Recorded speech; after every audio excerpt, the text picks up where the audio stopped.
जय श्री राम दोस्तों, आप देख रहे हैं YouTube चैनल ज्ञान स्टार प्लस।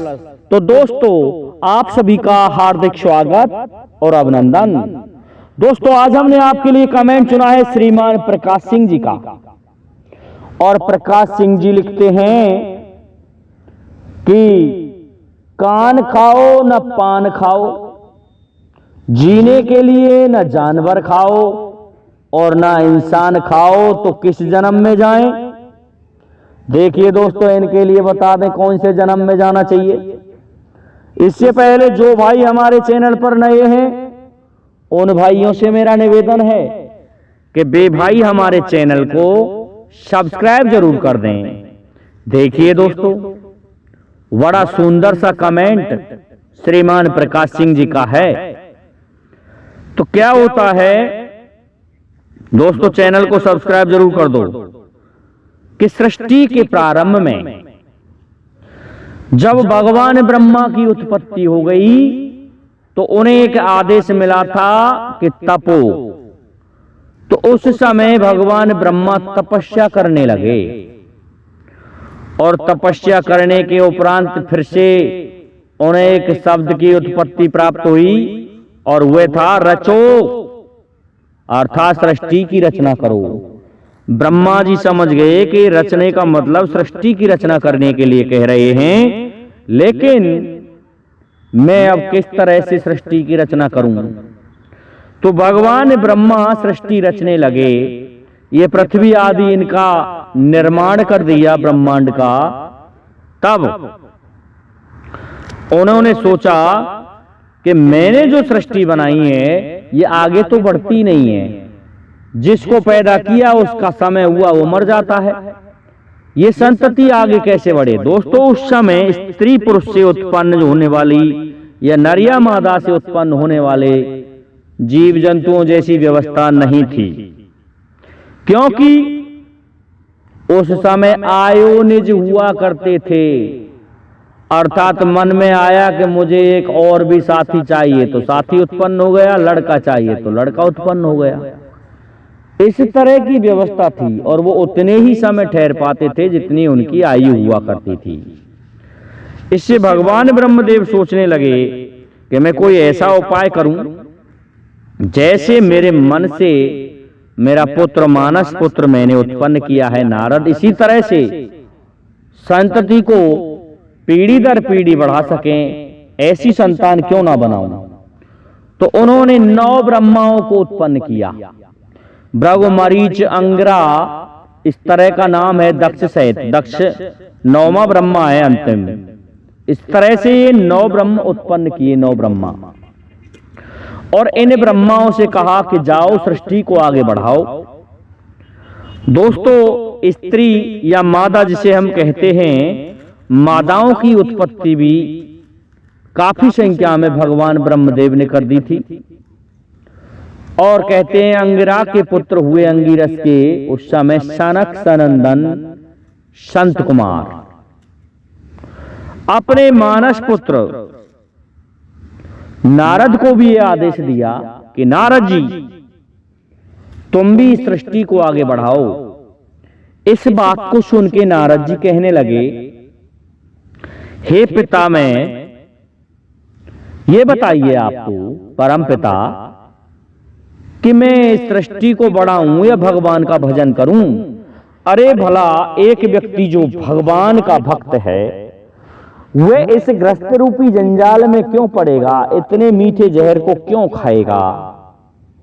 क्या मतलब है इन सब बातों का, मुझे तो इनमें कोई अर्थ दिखाई नहीं देता, इसलिए मैं आपकी सृष्टि को आगे नहीं बढ़ा सकता। दोस्तों, नारद को पुराणों में भगवान का मन कहा गया है। तो जो भगवान के मन में चलता है वह नारद के पास सबसे पहले सूचना होती है। इसलिए नारद जी ने मना कर दिया। अब जब नारद जी ने मना कर दिया तो क्या होता है, ब्रह्मदेव क्रोधित हो गए। ब्रह्मदेव कहने लगे कि ऐसा है नारद, तू मेरा खुद का पुत्र होकर के मेरे आदेश की अवहेलना कर रहा है। इसलिए मैं तुझे श्राप देना चाहता हूं। तू ऐसा है, एक गंधर्व बन जा और फिर बहुत सी नव यौवनाओं के बीच में तू विलास करेगा और तब तेरी बुद्धि भ्रष्ट हो जाएगी और तब तू आगे संतान को बढ़ाएगा। इससे नारद जी कहने लगे, पिताश्री, आपने बिना सोचे समझे मुझ निर्दोष को ये श्राप दे डाला। अरे मैं भगवान का भक्त, मेरा क्या काम ग्रस्त से, लेकिन ऐसा है, आप मुझ पर एक कृपा कीजिए कि आप मुझे एक ऐसा वरदान दो कि मैं जिस भी योनि में जाऊं वहां मेरा ध्यान हमेशा श्री हरि विष्णु के चरणों में रहे, प्रभु के चरणों में रहे।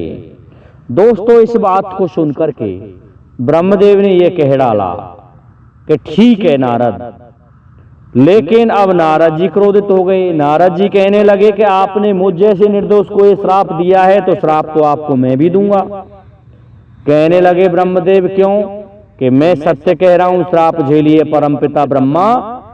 ऐसा है, आपकी 3 कल्प तक इस संसार में पूजा नहीं होगी। आपके नाम के जो भी मंत्र और स्तोत्र और जो आपके कवच होंगे वो सब लुप्त हो जाएंगे। कोई भी ब्रह्मा की पूजा नहीं करेगा इस संसार में। मैं तुम्हें ये श्राप देता हूं। इस श्राप को ब्रह्मा सुन के स्तब्ध रह गए और कहने लगे, अभी तो परमपिता मैं आपकी सृष्टि को आगे नहीं बढ़ने दूंगा। मैं आपके किए कराए सब पर पानी फेर दूंगा। नारद जी क्रोधित हो जाते हैं और चल देते हैं वहां से।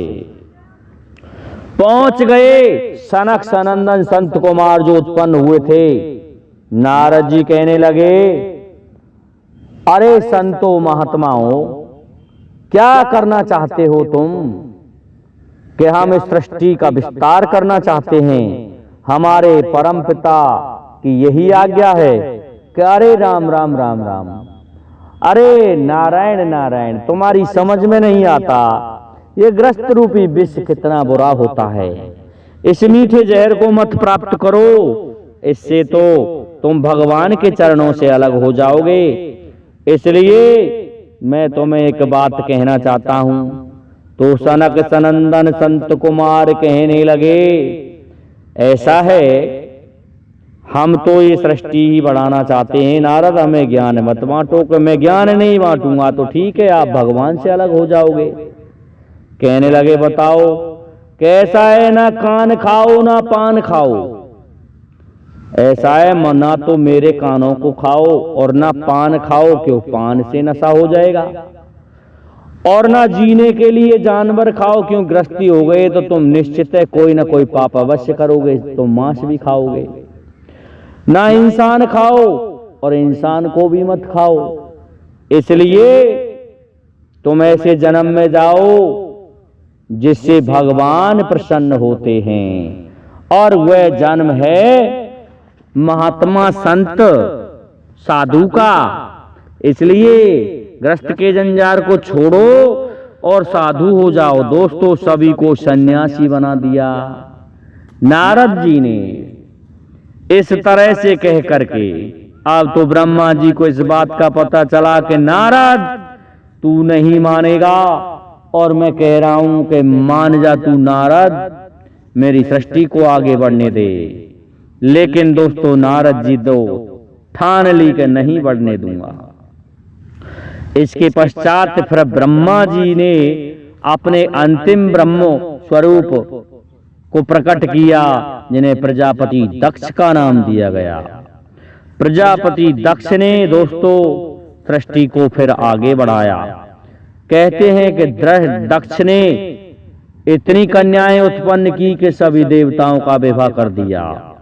यहां तक है उनमें ही एक पुत्री थी उनकी जो सभी पुत्रियों में श्रेष्ठ थी, उसका नाम था सती, जो भगवान भोलेनाथ के साथ में विवाह हुआ था।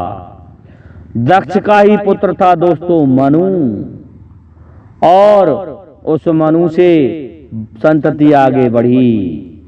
इस प्रकार से 9वें जो ब्रह्मा हुए दक्ष हुए, उन्होंने इस संसार को आगे बढ़ाया और तब जाकर के आयोनिज से योनिज संतान उत्पन्न होने लगी। और फिर इस प्रकार ये सृष्टि चलते चलते अब आधुनिक युग में इस तरह से आ गई कि इस संसार में इंसान ही इंसान दिखाई देते हैं, जीव जंतु अब लुप्त होते जा रहे हैं। देखिए दोस्तों, सृष्टि चरम सीमा पर पहुंच गई है ब्रह्मदेव की। तो दोस्तों, ना पान खाओ ना कान खाओ, जीने के लिए ना इंसान खाओ, तो फिर किस जन्म में जाएं? ना जानवर खाओ तो किस जन्म में जाएं? दोस्तों, साधु स्वरूप में जाएं, जो पावन आहारी हुआ करते हैं, जो ऐसे ऐसे साधु हुए हैं जो केवल पवन से ही अपने हवा के सहारे ही अपने जीवन को बिताते हैं, जो अन्न भी नहीं खाते हैं। और पान का मतलब शाकाहार। तो दोस्तों, मैं समझता हूं आपको इस प्रश्न का उत्तर मिल गया होगा। इसलिए अब आप सभी से मेरा निवेदन है कि हमें कमेंट करके बताएं, श्रीमान प्रकाश सिंह जी और आप सभी, कि आपको हमारा वीडियो कैसा लगा। दोस्तों, जय हिंद, जय भारत, जय जय श्री राधे, जय जय श्री राम।